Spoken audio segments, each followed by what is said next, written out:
ಸಚಿವ ಪ್ರಿಯಾಂಕ್ ಖರ್ಗೆ ಅವರಿಗೆ ಕೇಂದ್ರ ಸರ್ಕಾರ ಅತಿ ದೊಡ್ಡ ಶಾಕ್ ಕೊಟ್ಟಿದೆ ಅನ್ನುವಂತ ವಿಚಾರಕ್ಕೆ ಸಂಬಂಧಪಟ್ಟಂತೆ ಈಗ ಸಚಿವ ಪ್ರಿಯಾಂಕ್ ಖರ್ಗೆ ಅವರು ಕೇಂದ್ರ ಸರ್ಕಾರದ ವಿರುದ್ಧ ಆಕ್ರೋಶ ವ್ಯಕ್ತಪಡಿಸಿದ್ದಾರೆ. ಕಾರಣ ಸಚಿವ ಪ್ರಿಯಾಂಕ್ ಖರ್ಗೆ ಅಮೆರಿಕ ಪ್ರವಾಸಕ್ಕೆ ಬ್ರೇಕ್ ಬಿದ್ದಿದೆ ಅನ್ನೋದನ್ನ ಗಮನಿಸಬೇಕು. ಪ್ರಿಯಾಂಕ್ ಖರ್ಗೆ ಟೂರ್ಗೆ ಕೇಂದ್ರದಿಂದ ಅನುಮತಿಯನ್ನ ನಿರಾಕರಿಸಲಾಗಿದೆ. ಬಟ್ ಇದಕ್ಕೆ ಕಾರಣ ಕೊಡಿ, ಯಾಕೆ ನಿರಾಕರಿಸಿದ್ರಿ ಅನ್ನೋದನ್ನ ಪ್ರಿಯಾಂಕ್ ಖರ್ಗೆ ಅವರು ಪ್ರಶ್ನೆ ಮಾಡಿದ್ದಾರೆ.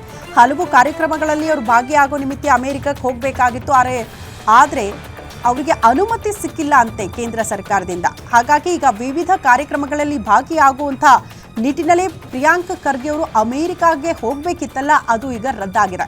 ಯಾಕೆ ನೀವು ಅನುಮತಿಯನ್ನ ನಿರಾಕರಿಸಿದ್ರಿ, ಯಾಕೆ ಕ್ಲಿಯರೆನ್ಸ್ ಸಿಗಲಿಲ್ಲ, ಈ ವಿಚಾರಕ್ಕೆ ಸಂಬಂಧಪಟ್ಟಂತೆ ಕ್ಲಾರಿಟಿ ಬೇಕಲ್ಲ. ಆ ಕ್ಲಾರಿಟಿಯನ್ನ ಕೊಡಿ, ಕಾರಣಗಳನ್ನ ಕೊಡಿ, ಯಾಕೆ ಅನುಮತಿ ಕೊಡಲಿಲ್ಲ ಅನ್ನುವಂಥ ವಿಚಾರಕ್ಕೆ ಸಂಬಂಧಪಟ್ಟಂತೆ ಸಚಿವ ಪ್ರಿಯಾಂಕ್ ಖರ್ಗೆ ಅವರು ಪ್ರಶ್ನೆ ಮಾಡಿದ್ದಾರೆ. ಅಲ್ಲಿಗೆ ಕೇಂದ್ರ ಸರ್ಕಾರದ ವಿರುದ್ಧ ಆಕ್ರೋಶ ಸಚಿವ ಪ್ರಿಯಾಂಕ್ ಖರ್ಗೆ ಅವರು ವ್ಯಕ್ತಪಡಿಸ್ತಾ ಇರೋದು. ಅಮೆರಿಕಕ್ಕೆ ಹೋಗಬೇಕಾಗಿತ್ತು, ಹಲವು ಕಾರ್ಯಕ್ರಮಗಳಿತ್ತು, ಅವ್ರಿಗೆ ಆಹ್ವಾನ ಇತ್ತು. ಬಟ್ ಅದಕ್ಕೆ ಹೋಗಬೇಕು ಅಂದರೆ ಅನುಮತಿ ಸಿಗಬೇಕು, ಕ್ಲಿಯರೆನ್ಸ್ ಸರ್ಟಿಫಿಕೇಟ್ ಇರಬೇಕು. ಬಟ್ ಅದು ಸಿಗಲಿಲ್ಲ ಅನ್ನೋ ಕಾರಣಕ್ಕೆ ಅವರ ಅಮೆರಿಕ ಪ್ರವಾಸ ಕೂಡ ರದ್ದಾಯಿತು, ಹಲವು ಕಾರ್ಯಕ್ರಮಗಳಲ್ಲಿ ಭಾಗಿಯಾಗೋದು ಕೂಡ ರದ್ದಾಯಿತು. ಬಟ್ ಇದಕ್ಕೆ ಕಾರಣ ಕೇಂದ್ರ ಸರ್ಕಾರ ಅನ್ನುವಂಥ ವಿಚಾರವನ್ನ ಸಚಿವ ಪ್ರಿಯಾಂಕ್ ಖರ್ಗೆ ಅವರು ಪ್ರಸ್ತಾಪ ಮಾಡ್ತಿದ್ದಾರೆ. ಹಾಗಾಗಿ ಯಾಕೆ ನೀವು ಅನುಮತಿ ಕೊಡಲಿಲ್ಲ, ಯಾಕೆ ನನಗೆ ಕ್ಲಿಯರೆನ್ಸ್ ಸರ್ಟಿಫಿಕೇಟ್ ಸಿಗಲಿಲ್ಲ, ಅದಕ್ಕೆ ಸಂಬಂಧಪಟ್ಟಂತೆ ನೀವು ಕಾರಣಗಳನ್ನ ಕೊಡಬೇಕು ಅಂತ ಸಚಿವ ಪ್ರಿಯಾಂಕ್ ಖರ್ಗೆ ಅವರು ಕೂಡ ಇಲ್ಲಿ ಪ್ರಸ್ತಾಪ ಮಾಡಿದ್ದಾರೆ.